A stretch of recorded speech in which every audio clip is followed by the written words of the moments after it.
జగజీవనుడు జాతి నేతగా ఎదిగెను రామన మహనీయుడు దేశ ప్రజలను ఎన్నడు మరువని జగజీవనుడు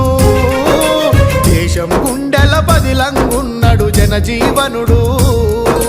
అడుగడుగున అంతరాలు చూసి జాతి ప్రజల జాగృతము చేసరా అలు పెరగని పోరాటము చేసి అంకితమయ్యర దేశం కోసం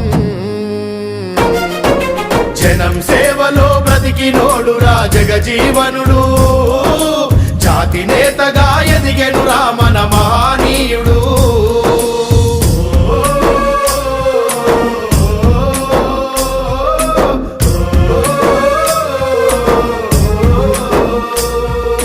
బిహారు రాష్ట్రం షాబాదు జిల్లా చాందువ గ్రామంలో పుట్టినాడురా శోభిరాము బసంతి దేవిలా ముద్దుల కొడుకై ఎదిగినాడురా చదివే బడిలో వివక్ష చూపితే అగ్గి పిడుగయ్యి రగిలినాడురా విద్యార్థి దశలోనే